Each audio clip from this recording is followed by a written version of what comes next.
Ang tanong ni Senator Bongo pagkatapos siyang kasuhan ng plunder ni Trillanes, bakit ako? Bakit hindi ang mastermind? Sa diretsahang salita, bakit si Go at hindi si Saldico? Ano po pala ang dapat, Mr. Senator? Alphabetical order. Ko muna bago Go. Ganon din ang sigaw ni Manong Chavit Singson. Bakit nauna pa ako? Bakit hindi ang mastermind?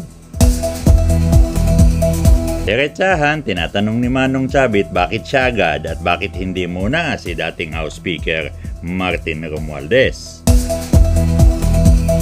So ano naman ang gusto niya? According to age.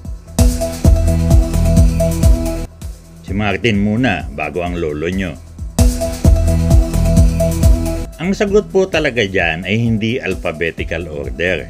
Ko muna bago Go. At hindi rin according to age. Martin muna bago Chavit.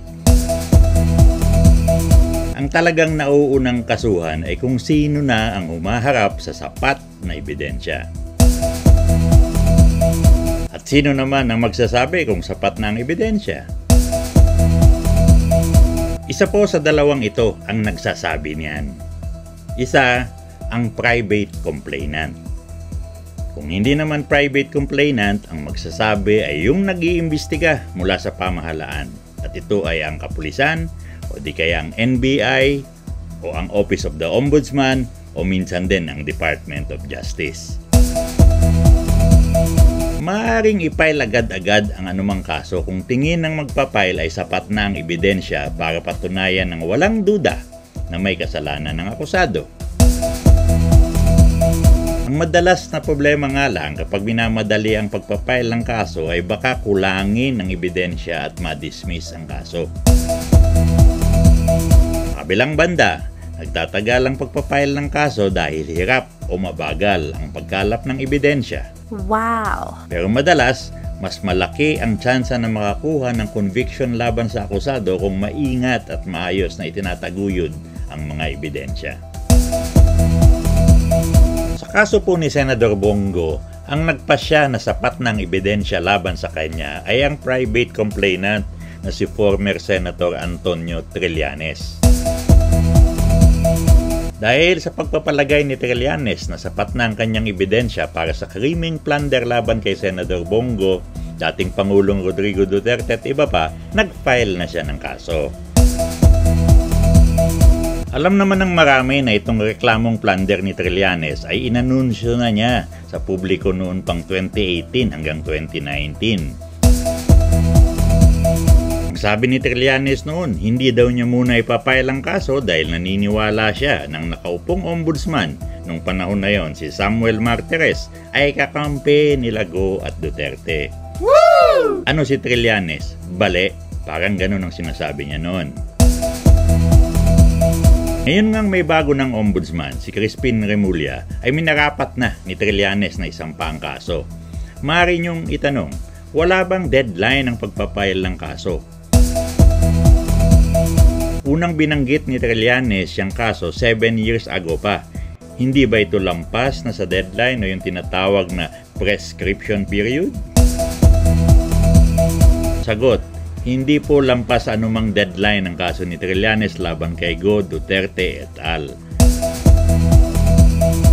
Sa atin pong umiiral na batas, ang Republic Act No. 7080 o ang Anti-Plunder Act, walang prescription period ang kasong plunder.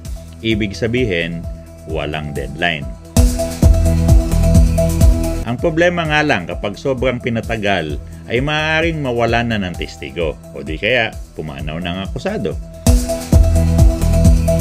Sa nakita naman natin, parang ilang karton ng ebidensya ang sinumite ni Trillanes labang kay Go, Duterte at iba pa. Siguro naman sapat na ang karton-kartong ebidensya na yon. Hindi po talaga tamang sabihin o itanong ni Senador Bongo bakit siya ang inuna at hindi ang sinasabi niyang mastermind. Una sa lahat, walang pwedeng pumigil sa private complainant na tulad ni Trillanes kung kailan niya ipapile ang kaso.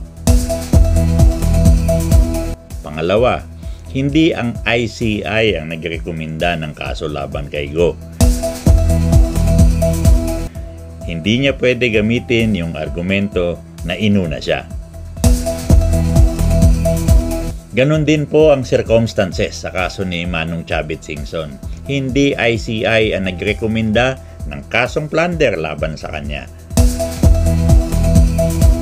Ang nagsampa ng reklamong plunder laban kay Manong Chavit ay ang grupong Warriors Tinagbakan Incorporated na pinangungunahan ni Attorney Estelita Cordero. Sa madaling salita, ang nagkaso kay Chavit Singson ay mga private complainants. Walang kontrol sa kanila ang ICI. Sa katapusan, walang sinasandalan yung tanong ni Senador Bongo at Chavit Singson kung bakit sila ang inunang kasuhan.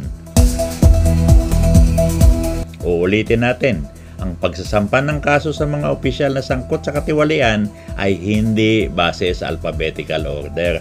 Woo! Hindi din ito may nauuna at may nahuhuli na according to age. Woo! Pag ipinilit ni Senator Go at Manong Chavit Singson ang tanong na bakit sila nauna, lalabas na sila ang naglilihis ng kampanya kontra korupsyon sa ating kawawang bansa.